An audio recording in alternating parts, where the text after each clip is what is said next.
Resale is extremely popular both as a side hustle to make extra cash and for consumers looking to buy something for a bit of a discount. And we want to dive into the state of both sides of that market with Scott Cutler, the CEO of StockX, coming to us live from Robinhood's Summit in Miami, Florida. Let's start with the state of the consumer, Scott. It's great to see you. Great to have you back on the program. And I know you have a trove of data at StockX that you're able to leverage and kind of read through and get a sense of where the consumer is spending or even pulling back or looking for deals.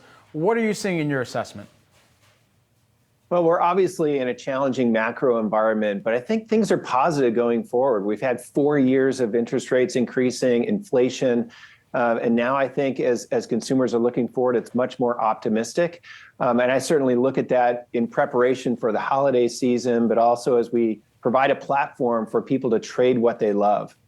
With that in mind, I mean, we were looking through even recently some of the results of the Taking Stock with Teens survey that Piper Sandler puts out and really seeing some of the hot brands. And I wonder how you're seeing that kind of transpire through to your platform, brands where consumers might be pushing back and where the trends might be moving towards. And you're seeing some fluctuations, perhaps even on your site. So the state of the resale market right now is super dynamic. This year, we've probably seen the biggest shifts in market share that we've ever seen, at least in StockX's history. And you see this also reflected in the public markets. I think on the one side, you've got the challenges associated with Nike, which has really been driven by restocks, oversupply, a lack of innovation. But if you look at the price performance in the resale markets, as well as market share gains, where is it happening? Adidas, Asics, Deckers, which is Hoka and Uggs, and Crocs.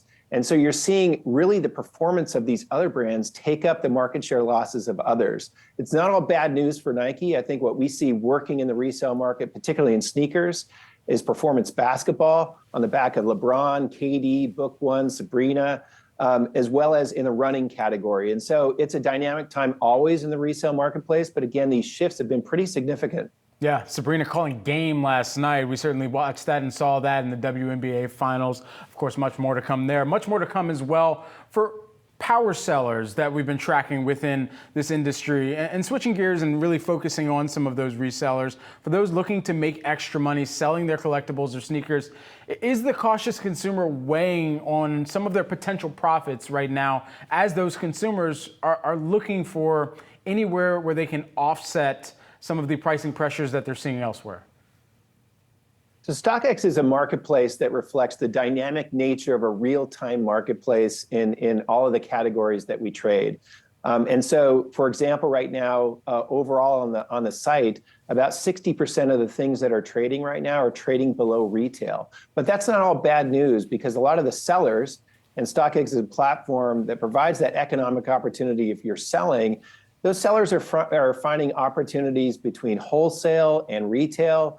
They're certainly focused on the items that consumers have the most attraction to. And I think particularly in the lead up to the holiday, in some categories like electronics, you're going to see really active dynamic pricing, potentially way above retail prices, particularly around Sony in their mid-cycle PlayStation 5 or the 30th edition. I think that's an example of a product that will probably trade well above retail.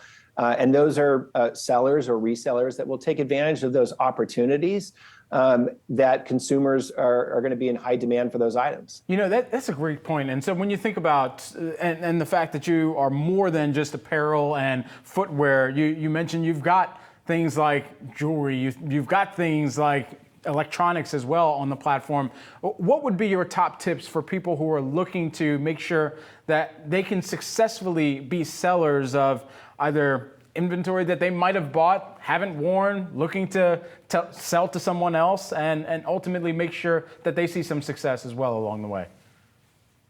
In the catalog of StockX, we've got hundreds of thousands of product pages across multiple categories in sneakers, shoes, electronics, collectibles, apparel, accessories. And so I think if you're a seller, you're really looking for those opportunities for products that you really think customers will be positioned to buy. At StockX, we're really trying to unlock the opportunity also to be able to provide buyers with the opportunity to get that product very quickly.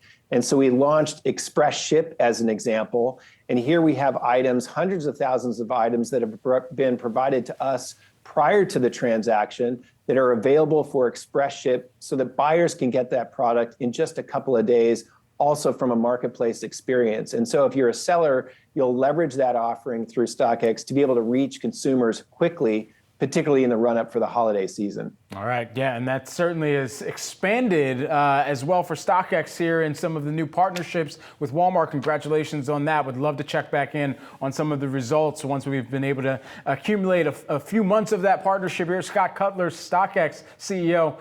Scott, great to see you. Thanks so much.